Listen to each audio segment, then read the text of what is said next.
Thank you so much, Piero and Jay, both for hosting us now here, but also for really spearheading HCA in Asia, going all the way back for when HCA was not even a PowerPoint slide. So we're extremely grateful for that, and also Tokyo is one of my favorite cities in the world.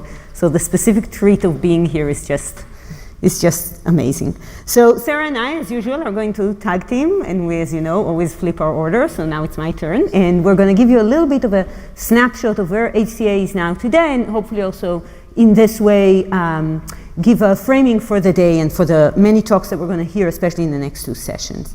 So as you know, our goal is to end up with a periodic table of our cells, which will create for us a comprehensive reference map of the types and properties of all human cells as basis for understanding, diagnosing, monitoring, and treating health and disease. And the question is, where do we stand today with respect to that? Last time we all met was in November. A lot has happened since then. Some things that we can see, there's an interactive registry that was launched. There was a meeting in Asia focused on diversity. There's a lot of activities, as you will see, around ethics and the GDPR, and there was a lot of data collection and real biological insight coming out of it. And now we're here in May, and let's see where we stand. And so, first of all, in terms of our membership, indeed almost 1,400. If there are two people here or listening on YouTube who have not registered yet, this is your chance to get us to 1,400. 62 countries and 896 institutes. It's nice to see how many of them are in Japan, 36 members here spanning 22 institutes. And one of the important statistics to realize is that while we have almost 1,400 registered members, 558 of them are PIs. And typically in most labs, members of the lab do not necessarily actually register individually, so the scope of the HCA is much larger than its membership, even if for that reason alone. And those together are really working on a staggering range of organs and systems, 14 of them at the moment, and members align with different systems, many working on more than one. The largest one is the nervous system with 231 members, and maybe the most cell types as well, so maybe it scales correctly. We wanted to frame the day today in terms of what we think now as the HCA Roadmap, which is the framing of the work that we all do and how it all fits together, which really goes from the systems, the tissue sources that we study, the methods that we employ, experimental and computational, and also all of these activities of coordination and organization that keeps this all tied together. So we're going to use this roadmap also as our roadmap for the talk today. And I'm going to start with the tissue sources. If we want to study the human body, we need samples that actually come from humans. And those samples have to encompass diversity appropriately, the different ethnic groups, and the different geographies in which humans live. Different types of samples coming either from biopsies and resections of living individuals, as well as autopsies and organ transplant donors. Of course, the gender diversity and also the age diversity over time, from human development through pediatrics and onto adults and their aging. So to get samples, you actually need to procure them. And much effort in the last year and a half, as we will hear more also in the talk from the Standards and Technology Working Group, has been on procurement pipelines, on getting really good at analyzing fresh samples and getting better at analyzing frozen samples as well. And not just at the analysis, but also at these detailed steps in the beginning of the process that actually make for a good sample, where you know where it came from, sometimes with exquisite precision in terms of the structure of the organ, and that you know that you collected the sample sufficiently fast so that it represents the biology of the human body. But just as important as the technical side of procurement is, so is the side related to the patients themselves, consenting them and ethically consenting them, and really respecting their wishes and what we commit to do with their data. And so in the last several months, there's been enormous activity as part of the ethics working group that has been supported very generously by the CZI, the Helmsley Charitable Trust, and the Klarman Family Foundation, and with the leadership of Bartha Knoppers, Barbara Wald, and Roderick Regev, and Emily's remarkable coordination, has really grown its membership and has taken on 3 critical tasks, both to provide us with guidance on ethics, on consent tools, and data sharing tools, and privacy landscape, work with other HCA working groups, everything from the data coordination platform to individual researchers to our task force for the GDPR, and also develop an ethics toolkit so that it provides input and comments on the relevant documents and tools that are needed for HCA researchers in order to conduct their research. In the last several months, we also had an ad hoc task force to take on a very specific challenge, which is the GDPR, the new policy from the EU on how to handle privacy in general, but also privacy in particular in genomic research. This has been led by John Marioni and Henk Stannenberg. Again, there's a large membership as well as many observers, both from funders and from institutes.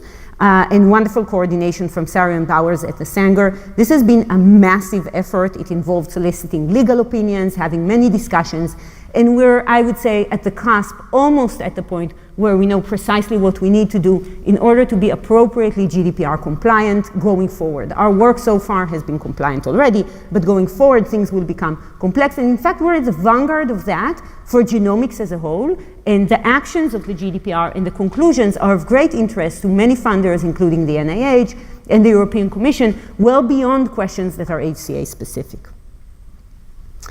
And finally, in terms of patient samples, we are also committed to equity. We want to be equitable in terms of the composition of the atlas itself, the samples that go into the atlas, in terms of the participants, the membership of HCA spanning really the globe, and to be educationally inclusive so that we really teach others around the world the things that we learn and we participate with them in the science. And so the equity working group that is led by Alex Shalek, Musam Langa, and Partha Majumdar has really taken this challenge on. And there's a planning meeting that is going to happen in late June at the Wellcome Trust, and this will be followed by a comprehensive equity meeting for the HCA as part of the Gates meeting in Addis Ababa in Ethiopia in October. Once we have samples, we need to analyze them, and there has been remarkable progress, not just in more and more exciting and new methodological tools, that has always been a strength of our community, but it's really understanding our tools and how they relate to each other and what works for which purposes and how to use it. And so one major effort led by Rit Rosen and Kristen Ardley has been to build toolboxes for single nucleus analysis of frozen tissues that has really matured in the last few months, and the protocols will be released very soon, which would allow many scientists to study different types of frozen tissues and will simplify procurement as a result. And two additional efforts were to take the tools that we're already familiar with and compare them systematically to each other. These were two coordinated efforts that looked at single-cell RNA-seq. The STWG talk is going to elaborate more on them. What I want to point out is how beautifully this collaboration spanned a massive community, taking a single sample generated, I believe, in Barcelona, in Holger's team, and shipping it all over the world to many places, and then collecting the data back together. And conversely, taking a single sample and taking protocols from all over the world and running them all in parallel in a single site led by Joshua Levine. And then comparing all of these results so that there are real guidelines for researchers when they conduct their work. A similar challenge exists in spatial genomics. The field is really exploding on both the protein and the RNA side with contributions from many people who are here today. And our many colleagues. We will see that this is more and more a critical area of interest in the community. And really, a couple of years ago, the phenomenal effort that Ed Lin has led as part of the SpaceTX team in partnership with the CZI has been to bring the groups that develop spatial methods together to collect data on the same specimens, and then to bring a lot of computational groups together to analyze it so that, again, we have a benchmark on many diverse methods. And because the field exploded very quickly, this group kept adding more and more people in. If anyone tracks this slide over time, you will see that there are many more pictures on this slide than we have had before. At the same time, the CZI, in partnership with SpaceTX, with Ambrose Carr's leadership, has developed the starfish pipeline that I'll talk about a little bit later, as well as stood up a beautiful hackathon that happened a couple of weeks ago at the Allen Institute in Seattle, where all the groups came together and really accelerated data analysis very rapidly. An important aspect of lab protocols, just like computational methods, is to share them as quickly, as broadly, and as openly as possible. And really, the HCA has been at the forefront of this. There are now 89 protocols with 267 members and 54 sometimes extraordinarily active discussion threads on these protocols in our protocols.io page. And again, we've become an example for other consortia and scientific communities, and other initiatives are now taking on this model in order to share their protocols as well. What about computational methods? One critical computational aspect is our computational infrastructure in the form of the DCP, as you will hear today in the DCP talk. The beta testing, the first round, has completed. We are very grateful to all of those who participated. The participants in the development of the DCP have grown. Mike Cherry's lab is joined in from Stanford. And a data portal is now available, and both data from human and now also from mouse is available together with the first version of a pipeline for single-cell RNA-seq with 3' methods, and more pipelines are coming in very soon. In fact, we are in the midst of what I've heard is called the pipeline surge. Pipelines are important. The first ones that, of course, the DCP took on were the ones for pre-processing, which is an absolutely essential first step, but more and more will be coming for clustering and for really biology highlighting aspects. That's for single-cell analysis. As I already pointed out, for spatial analysis, there are just as many methods, and in fact, the early steps of their processing are quite distinct. And so Starfish is a community project. It's open source and in Python in order to develop standard data format with modality-specific pipelines that would allow you to build recipes that would analyze different types of spatial data from modular components, and and the team that is building it is validating it by comparing it to the homegrown pipelines of each individual lab that developed the methods upfront in order to provide researchers that deploy methods, that use methods, a unified framework within which to work. The third major aspect for computational development, you'll hear about it today in Rahul's talk on the Common Coordinate Framework, is that, as you will see, we're starting to transition from just profiling a lot of cells to understanding where these cells sit precisely, both in the context of histological structures all the way to a large organ. And one of the things that's remarkable about humans is how big they are and how multi-scale they are. And so going all the way from the macro scale to the mesoscale of the organs, to the micro scale of the histology, and down to the fine cell scale of individual cells and their one-to-one interactions. Each of these requires different types of coordinate frameworks. Some things can be described on Cartesian coordinates, some things need stereostatic coordinates, and some things are really only landmark-based. And much of the work now, starting in our community, is to develop such approaches in order to find the right landmarks and to relate the data that we collect to the position of the tissue and the specimen in the context of the whole human body, in the individual human, and across multiple individuals. And that brings us really maybe to the hairiest part. What is really our recipe or our roadmap or our sense of direction on collecting an organ, a large organ, to completion? Here's one example, the gut. This is an example that we're working on now as part of the planning group for the Gut Cell Atlas. And you can already see that much has been done. 106 individuals were studied, 144 samples, because some individuals are more than one sample. And we're getting close to 750,000 cells. How does that relate, however, to where the sample is? How many more should we be collecting? And so on. And so a general pipeline for collecting an atlas for a tissue would be take the tissue, split it into region, identify your tissue sources, the biopsies, the resections, the autopsies, section that tissue to perform in situ assays and get spatial profiles, take the same piece of tissue, break it maybe into smaller parts, collect cellular or nuclear samples to get profiles of them, and then integrate everything together in an analysis. And the critical thing that we need is to know both how much do we need to do and at which resolution in each of these steps, and then where do we stand today with respect to our overall target. So a collection roadmap looks something like this, and this is very much extremely work in progress in early days, but we expect this to be a major effort for our community in the several months to come. You need an anatomical sampling regime. Which regions are you actually going to collect? You need to actually know that the ligament of Treitz exists in the gut in order to collect from it.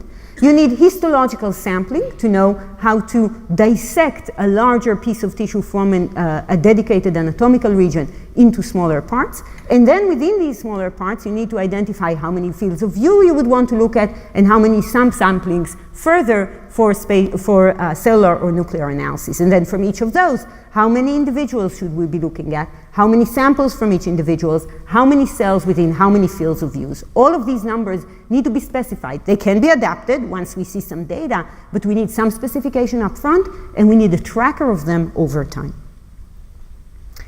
And so where do things stand today for an atlas like this, the gut cell atlas?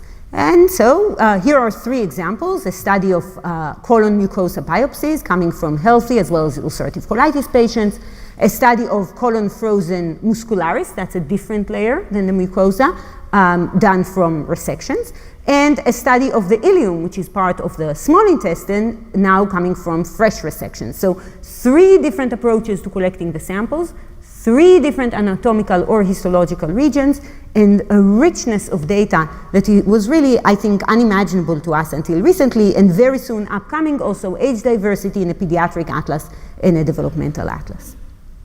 Why would we want these atlases?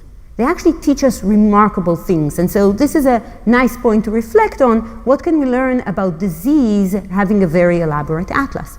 And so in the context of the gut, in work coming both from Ramnik Xavier's lab and from Effie Koenigsberg and Miriam Merad, which are actually intermingled on this slide, we can say things like in which cells do the disease risks from genome-wide association studies actually expressed? Which cells might be disrupted in a different clinical conditions by comparing that condition, for example, Crohn's disease or ulcerative colitis, to the healthy tissues? How are the cellular programs changed? What are the functions and modules into which the disease risk genes are falling? What are the communications between the cells? How are they disrupted in disease? And even what would be the effect of drug, in this case, the effect of anti-TNF therapy. And we anticipate more and more answers like this coming from the interface of our cell atlas of the healthy with the cell atlas of relevant diseases in the same tissue.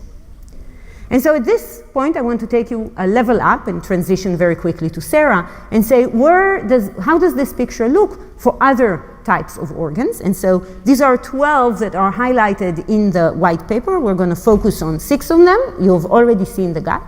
And this is an aggregation, not of all of the data in HCA, only of the data, which is in slides in this talk. You will see more of it throughout this day and more of it throughout our community. And some of these numbers are quite striking. In many of these organs, we are getting not just to the high double digits, but we're getting close to or crossed the triple digits in numbers of individuals. This has been collected across multiple groups. The data is coherent and consistent across groups, which gives us real comfort that we're getting to reproducible biology here. We are seeing, in quite a lot of cases, numbers of samples that are substantially larger than the number of individuals. That actually means that we are subsampling the tissue in multiple regions and in multiple areas, so we're getting at higher resolution. And we are seeing numbers of cells that are getting to the high hundreds of thousands per organ. In the case of development, they've exceeded the 1 million now, but that's across multiple organs. At that point, we can start feeling confident that we're seeing rare cells as well. We're not just seeing the common cells being common, but we're seeing the rare cells being common. We're starting to see things like cellular programs and not just cellular types, but we're seeing finer states, and we can assess inter-individual variation. This is a great point in time at which we can start thinking about pulling up from the cells to their histological organization and into their assembly into the structure of the organ overall. And I have to tell you, we didn't realize the numbers would look so good until very recently, and we're quite excited about this. It means that we're really poised to the next phase, and that the effort of a very large community from many different labs across the world is really coalescing and converging. And to see all the goodies that are hidden behind these numbers, I'm going to turn to Sarah. Sarah. Thank you. So I'd like to emphasize again that we're at a unique point in time here where the human cell atlas is really taking off and kind of getting into exponential phase. I think we're really accelerating now, and you can see that these numbers are astonishing. You know, we're here only sort of 2.5 years into human cell atlas, and we're already getting close to having a census, you know, that's quite impressive, deep, and informative about the cells. And these are just for these biological networks here in the human cell atlas and the people who've sent us their ongoing data at the moment. So this is close to 4 million And this is really a very special moment for the Human Cell Atlas. And I want to give you a little bit of a sense of those different atlases that were just shown and basically where we stand in terms of their construction at this point in time. So the kidney, interestingly, there's been a lot of interest and emphasis in this organ. Of course, it's important in terms of infections and in terms of also chronic kidney disease and aging and so on, to get a really deep understanding of the cell types and also cancer. And in the UK, with Mene Clatworthy, Sam Bishati, Sam and Anna assembled this slide, and Maz Hanifa, we've been working on kidney development and the mature kidney, and getting a deep understanding of the epithelial cell types, but also where the immune cells sit in the organ. And the understanding of the epithelial cells was a real eye-opener in terms of the heterogeneity along the nephron and the diversity of cell states that are present, that were unappreciated previously. And what you can see on the right-hand side is an example of slide-seq from the Greca and Chen labs, and you can see this beautiful ongoing histological level multiplex analysis with FISH, with slide-seq, with in situ sequencing, spatial transcriptomics technology, where we're now getting to see how the pieces of the puzzle fit together and those different cell types sit in space, and to really get to the atlas and the map. And so to drill a little bit deeper into the details of this, I mentioned that we've worked on kidney development, and there's actually a big community that's unraveling this quite complex process where cells from different lineages in the embryo come together to form the structure of the kidney, the nephron, and sort of glomerulus and so on. And here you can see examples of that community, and we'll be convening some of those here. I also mentioned the importance of immune cells, and there's an effort, a cross-species effort from the Yoder lab to just focus on those. And then from Anna Greca and Aviv, the comparison of the human kidney with organoids, with kidney organoids. And this is basically where you can see the impact of the Human Cell Atlas for model systems, for making better models and assessing models, and ultimately, of course, for regenerative medicine, and cell-based therapies. And of course, that's one of the areas where the Human Cell Atlas will have an impact, because that's an area of clinical development that's really kind of going hand in hand in a very auspicious and way with the Human Cell Atlas, and where the areas will talk to each other, I think, in very fruitful ways going forward, in very impactful way.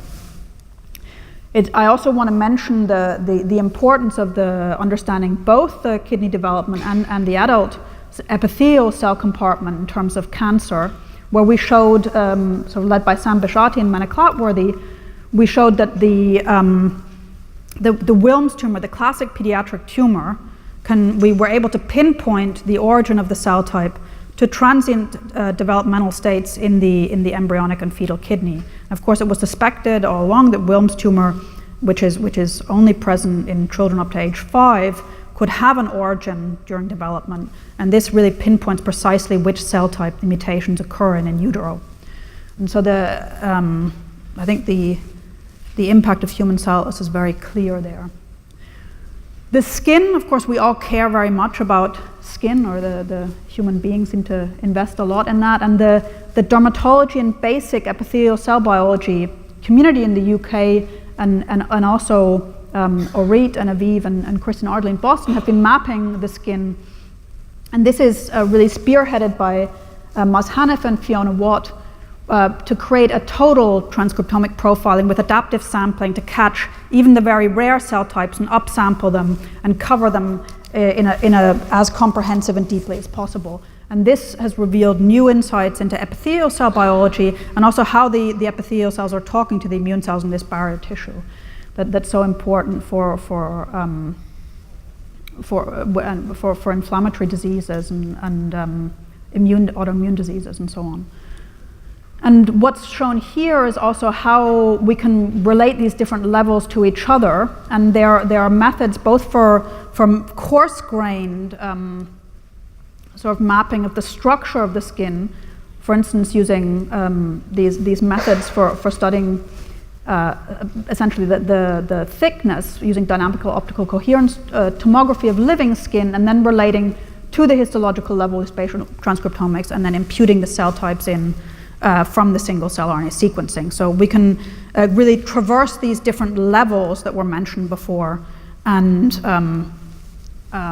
get from the sort of macro level down to the very molecular and cellular level.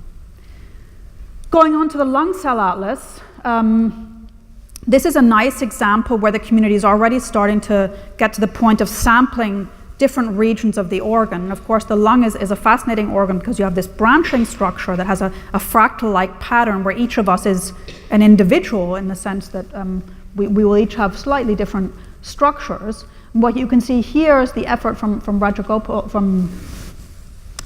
from Jay and Aviv, mapping the human branching tree basically all the way down, and also from Pascal Barbary from France, sampling these different regions from the trachea through the large airways and then smaller airways, and the protocol development in this area. And the nice thing with these efforts is that for these large complex organs, mapping these different spatial locations in a systematic way across different labs really reinforces the insights into the different cell populations. Again, for the lung, I want to emphasize the translational relevance, basically for understanding disease. And so in our paper that's on bioRxiv, that's really a fantastic team effort with Martina Wayne and myself and Kirsten Meyer in Sanger. With support from GSK, we've studied again different regions of the lung, but also biopsies from the third to the sixth generation of healthy and asthmatic donors. And what this showed was that there are key pathogenic cell states in the CD4 T cell compartment and T helper cells that provide new targets for asthma therapy, which is mostly targeted at epithelial cells and some stromal cells. And this suggested the T cell compartment basically as for novel targets. And also provided insights into unappreciated cell states in terms of tissue migratory memory T cells and disease-associated mucociliated intermediate cell states. And of course, for people who were there yesterday in the EMBO single cell meeting, Donna gave a beautiful talk on analyzing lung tumors and basically gaining insight into the flexibility of the epithelial cells in lung cancer. And that's again showing the impact for tumors, for asthma, and the way in which the human cell is advancing our insights into disease. A nice point here from the Schiller and Theis labs in Munich is that they've done a broad sampling across many donors and compared the coherence across human individuals in terms of different cell states, and showed that the parenchyma epithelial AT2 cells and the macrophages have more variability between us than do the other epithelial and stromal and immune cells. And you can see that through the overlay of the colors, where there's more diversity in that AT2 epithelial cell and the macrophage. But in general, I think that the take-home message is that, in general, we're remarkably similar to each other in terms of our cells. And that's I guess, not unexpected, but interesting to quantify in a detailed way. So for the lung biological network, which is one of the biggest biological networks in a very vibrant community, what this slide shows is the different spatial approaches where, again, the tissue is starting to be put together in terms of how the cells, the cell neighborhoods relate to each other at a histological level. And you can see the in situ sequencing, and padlock probe, sort of rolling circle amplification approaches for cyclic deconvolution microscopy to unravel the tissue architecture, which is extremely exciting. Aviv mentioned the common coordinate framework, and this is a nice example where, this is courtesy of Tommaso Biancalini, where John and Aviv and Rahul have worked together to model that fractal branching pattern and identify, both in simulated data and map to real data, the branch points and the leaves, the endpoints of the different generations of the lung to provide a common mapping framework for this complex structure. And there'll be more, we'll hear more about that later. Basically, when we were showing those incredible cell numbers, we mentioned that the developmental cell atlas has the most cells, if you aggregate all the organs with each other, over 1 million cells at this point in time. And we've contributed to that in the UK with our UK developmental cell atlas effort that Maz and I are representing here, and Sam Bejati, and also Amanda Cloutworthy, who's here, where we've been studying, we're very interested, all of us, in the function of immune cells in the immune system, and we studied the barrier tissue between the maternal and the fetal interface, the placenta decidua. And what you can see here are tissues in development that are immunopoietic, in other words, that are making the immune and the blood cells. And of course, the liver is one of the major hematopoietic and immunopoietic tissues during development before the bone marrow takes over. So the liver is kind of the pre-bone marrow in development, and then the thymus that I talked about yesterday for the people who were at the EMBO meeting. And what we're doing in our consortium is, that you'll hear about later, is focusing on those, on the development of the immune system. Basically, that's one of the focuses of the Wellcome consortium. There's a Swedish consortium that we'll hear about later, focusing on brain, heart, and lung, and many of the cells come from that group.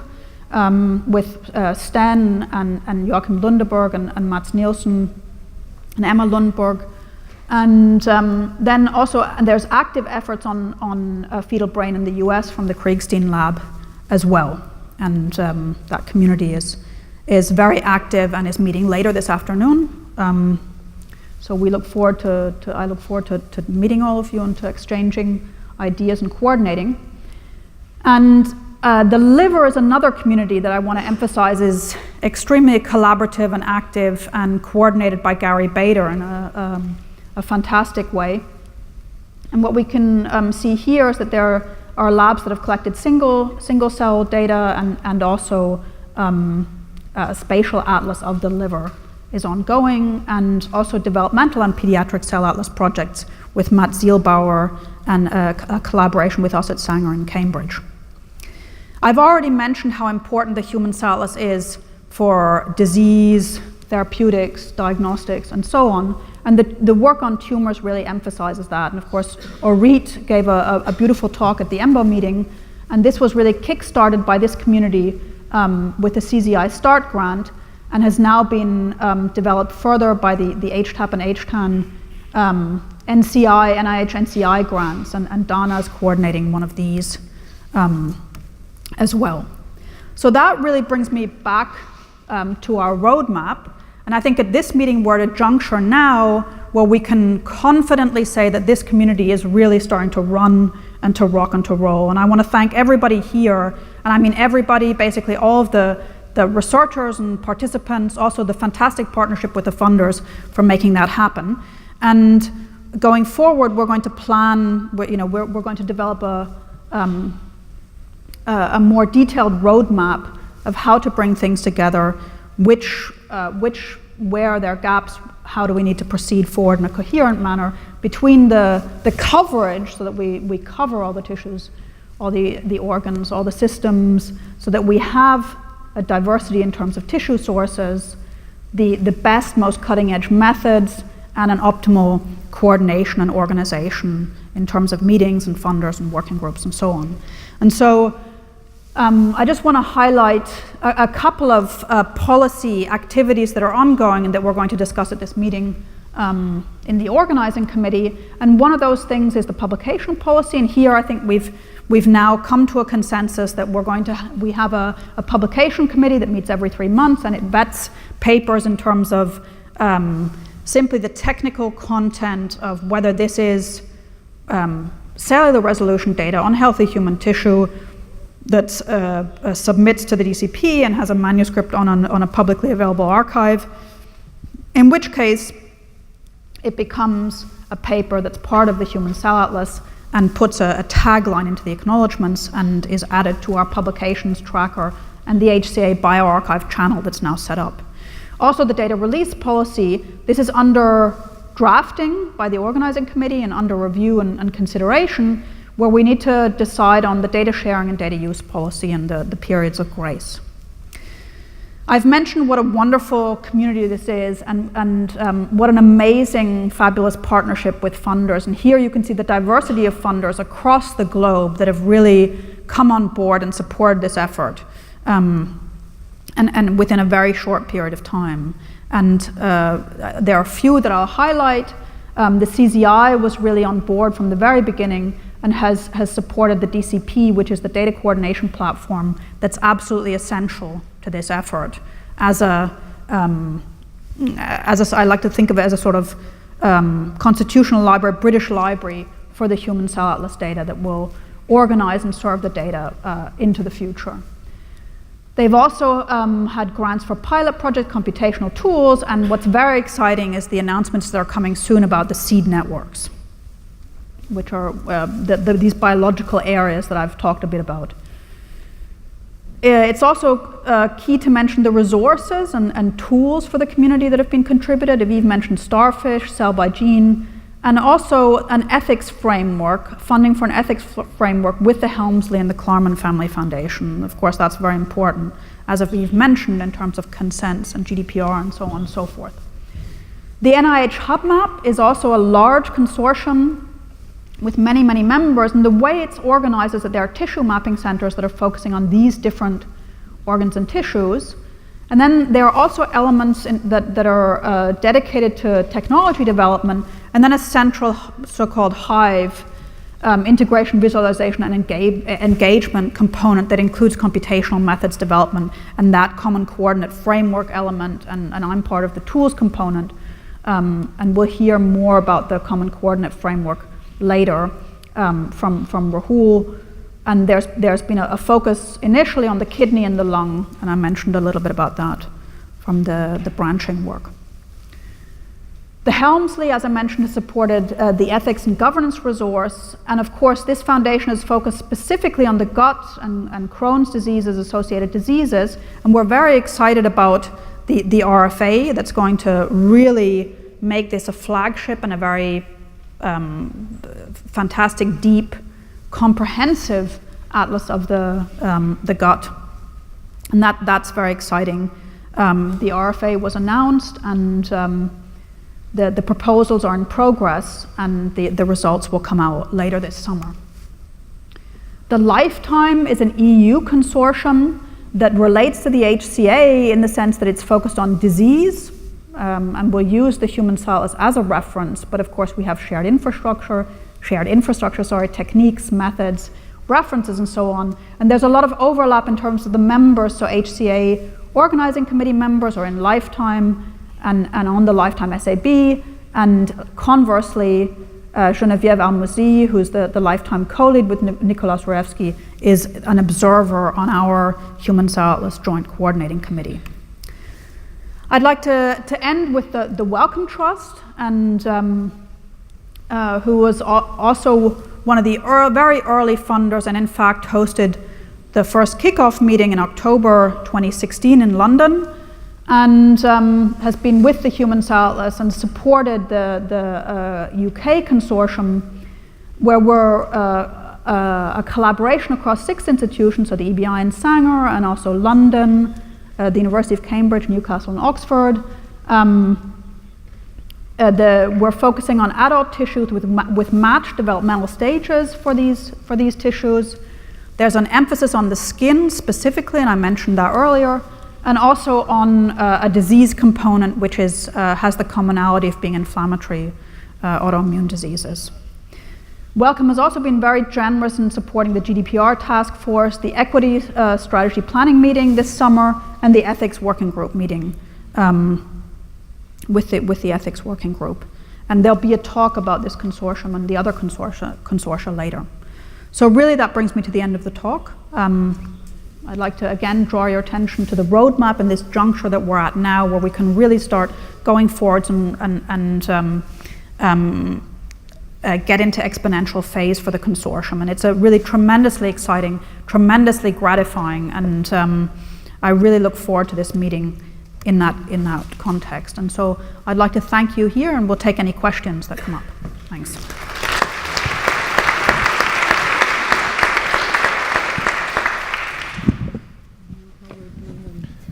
Thank you. We actually have mic runners, so if you have any questions, just raise your hand. I think there's a but we'll see if there are any urgent questions that needs to be asked now. I don't know if it's urgent, but at some point we'll get to this. But something at a pan system level that gets at the technology evolution, the SmartSeq versus the chemistry level on 10x, how to like get these calibrations done and see where the missing mass is. So Aviv mentioned the two comparison papers that are on bioRxiv, very recently put up, actually, I think just the last week or so. There's an older comparison that we published in Nature Methods in 2017 that looked at 15 different methods, and now there are a bunch of new methods that are come out that are being addressed by these two consortia. That's for the single-cell RNA-seq. That's all great, sorry. But we need distillations of that actually go to experimental planning efforts so that things can be planned in more kind of. Exactly, but that's before the benchmarking happened. It was very difficult to do that distillation. That's why the benchmarking was so critical, and this is why it's such a great juncture, because now there's pretty firm answers on a lot of these questions, and so you can say, okay, this technique would be a good fit for these kinds of problems. That technique would be a great fit for those kinds of problems. This is what happens when you use this method. This is what happens when you use that method. And we really didn't have that before. We had a lot of personal experiences, but no one had a personal experience in 15 different approaches. And there was always also this question of whether it would be different if it is in your lab and you're comparing all the methods yourself versus it's sent to the expert and they're doing it. So the truth is that between Holger and Joshua, we tried both ways. And I don't think the conclusions were that different, which was very helpful actually to address that question, I would say, almost once and for all. The benchmark is also critical because new methods will still arise, and they allow you to take the new method, peg it to the old ones relatively quickly, and understand whether there's a real benefit or not, and whether we should switch. I think it's perfectly fine within our context to advance and switch, but you need to know and make it in an informed way. Great. We have to go to the next quick question in the back. Yes.